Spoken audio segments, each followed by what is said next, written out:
I want to make a video about Bill Pearl. So Bill Pearl personally is one of my favorite classic bodybuilders of all time. I have his book, Keys to the Inner Universe. If you guys are looking for a great bodybuilding book written by a golden era bodybuilder, going through all kinds of different exercises, breaking them down body part by body part, and just really key insights into just classic bodybuilding, Keys to the Inner Universe is one of the best books that I have on my bodybuilding bookshelf. And I got a signed copy, which is very, very cool. So specifically, I wanted to make a video about Bill Pearl's 1971 comeback to the Mr. Universe stage, arguably one of the most impressive comebacks because of the fact that he became a vegetarian for about 3 years prior to that comeback. So when he went into this 1971 Mr. Universe, he was completely lacto-ovo vegetarian, which meant he only ate eggs and dairy products in addition to obviously vegetables.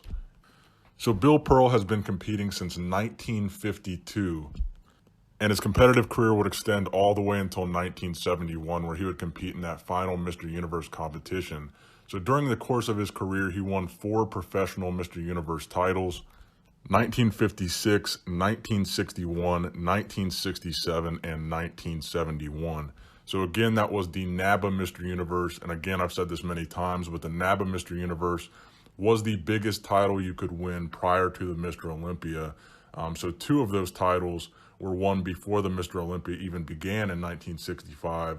So at the time, you could argue in 56 and 61, Bill Pearl was the greatest bodybuilder on the planet for winning pretty much the greatest title that you could win in the 50s and early 60s.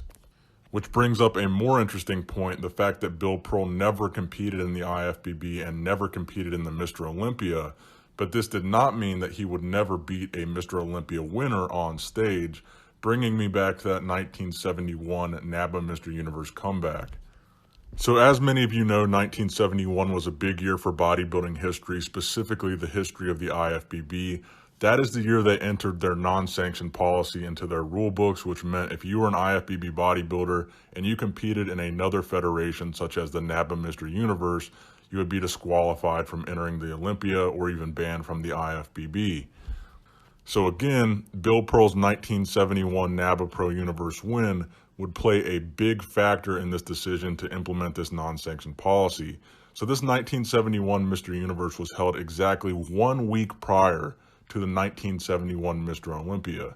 And in this N.A.B.B.A Mr. Universe, you had Sergio Oliva, who was a former 3-time Mr. Olympia winner competing, and you also had Reg Park competing. So unfortunately for Sergio, Bill Pearl would defeat Sergio at this N.A.B.B.A Mr. Universe, despite the fact that Bill Pearl was 41 years old and vegetarian, and this was his comeback after he, quote unquote, retired. And Bill Pearl really did look phenomenal at this show. But again, unfortunately for Sergio Oliva, this show would be the reason why Sergio Oliva was disqualified from the 1971 Olympia.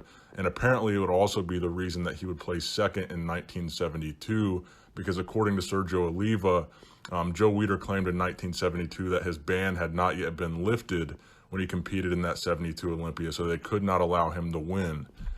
So Bill Pearl beating Sergio in 1971, really had a big hand in fate for Sergio Oliva and what would happen with Sergio's IFBB career.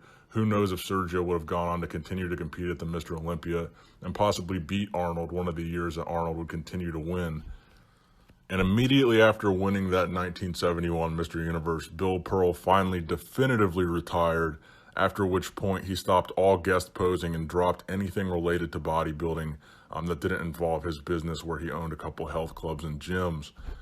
And that 71 Universe would essentially be his exit from the sport.